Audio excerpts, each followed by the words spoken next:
2026 সালে যে এসআইআর হচ্ছে এখানে আমার নাম কিন্তু আন্ডার অ্যাডজুডিকেশনে ছিল। তো সেখানে আমরা এই সিইও ওয়েস্ট বেঙ্গল যে ওয়েবসাইট রয়েছে এই ওয়েবসাইটের মাধ্যমে আমরা চেক করে সবসময় দেখি যে নামগুলো কোথায় কি অবস্থায় রয়েছে বা এসআইআর থেকে নাম ক্লিয়ার হলো কিনা, অর্থাৎ সাপ্লিমেন্টারি লিস্টে এই নাম এলো কিনা।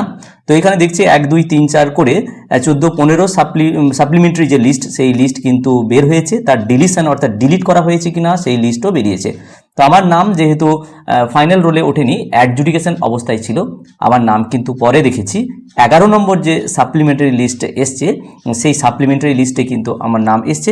এখান থেকে আমরা চেক করতে পারি, চেক করি, আমরা জানি ceo.westbengal.wb.gov.in এখানে সাপ্লিমেন্টারি যে লিস্টগুলো দেখাচ্ছে সেখানে 11 নম্বর লিস্টে আমার নাম এসেছিল।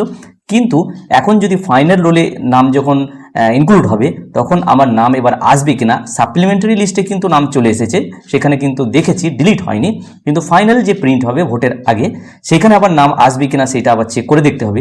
তো সরাসরি আমরা একবার চেক করে দেখে নেব যে আমার নাম এই মুহূর্তে কি দেখাচ্ছে, যে এপিক নাম্বার, সেই এপিক নাম্বার বা ভোটার কার্ডের নাম্বারটা এখানে আমরা এন্ট্রি করে দেখব যে এই মুহূর্তে আন্ডার অ্যাডজুডিকেশন যে নামটা ছিল সেই নামটা এখন কি অবস্থায় দেখাচ্ছে সেটা আমরা দেখে নেব।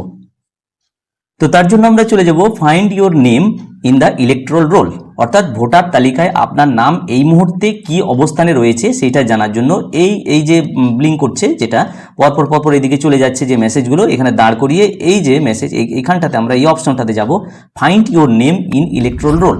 তাহলে আমাদেরকে দেখিয়ে দেবে যে আমার নাম আন্ডার অ্যাডজুডিকেশনে ছিল, সেখান থেকে ফাইনাল লিস্টে যে সাপ্লিমেন্টারি তালিকায় 11 নম্বর যে তালিকা সেখানে উঠেছে, কিন্তু বর্তমানে কি দেখাচ্ছে রেজাল্টটা সেইটা কিন্তু আমরা দেখব। তো আমরা চলে যাচ্ছি find your name in electoral roll. তাহলে এই পেজটা খুলবে, আমরা সবাই জানি সার্চ ইন ইলেকট্রাল রোল। এখানে কি উপায়, এখানে সিলেক্ট ল্যাঙ্গুয়েজ বলা হচ্ছে, এটা কিছু করার প্রয়োজন নেই। এখানে এপিক নাম্বার অর্থাৎ ভোটার কার্ডের যে নাম্বার সেইটা দিতে হবে, আর এখানে স্টেট অর্থাৎ আপনার রাজ্য পশ্চিমবঙ্গ, এখান থেকে ওয়েস্ট বেঙ্গল সিলেক্ট করে দিতে হবে। আর এখানে ক্যাপচা রয়েছে, আমরা যদিও জানি তবু বিষয়টি একবার দেখাচ্ছি। এন্টার ক্যাপচা, এই ক্যাপচাটিকে এখানে দিয়ে এখানে সার্চ করতে হবে, আমি করে নিচ্ছি। তাহলে এখানে এপিক নাম্বার দেওয়া হলো, স্টেট ওয়েস্ট বেঙ্গল অর্থাৎ পশ্চিমবঙ্গ রাজ্য দেওয়া হলো। এই যে ক্যাপচা এখানে রয়েছে এই ক্যাপচাটি হুবহু এই বক্সে দিয়ে এবার সার্চ করা হলো। দেখিনি আমার নামটা কি পজিশনে রয়েছে। দেখুন এখানে নিচে একটা রেজাল্ট দেওয়া হয়েছে, রেজাল্টে বলছে included in supplementary list dated 1/4/2026, অর্থাৎ এই তারিখে, যে তারিখটা এখানে বলা হচ্ছে এপ্রিল মাসের 1 তারিখে সাপ্লিমেন্টারি লিস্ট যেটা বেরিয়েছিল সেই সাপ্লিমেন্টারি লিস্টে আপনাকে ইনক্লুড করা হয়েছে, অর্থাৎ অন্তর্ভুক্ত করা হয়েছে নতুন যে সাপ্লিমেন্টারি লিস্ট, অর্থাৎ অতিরিক্ত তালিকা, ভোটার তালিকার যে অতিরিক্ত তালিকা 1 তারিখে এপ্রিল মাসের 1 তারিখে যেটা বেরিয়েছিল 7 নম্বর তালিকা সেখানে ইনক্লুড করা হয়েছে। এইটা কিন্তু মেসেজ দিচ্ছে, বলা হচ্ছে আপনাকে অন্তর্ভুক্ত করা হয়েছে সাপ্লিমেন্টারি তালিকায়। এবার দেখতে হবে যে নতুন যে ভোটার লিস্ট বেরোবে, ভোটের আগে যারা ভোট দেওয়ার জন্য অধিকার তাদের থাকবে, সেই নতুন ভোটার তালিকায় ইনক্লুড করলে কোন সিরিয়াল নাম্বারে আমার নাম থাকে বা আদৌ থাকে কিনা বা কি অবস্থায় রয়েছে ভোটার তালিকা যখন বেরোবে তখন একমাত্র বোঝা যাবে।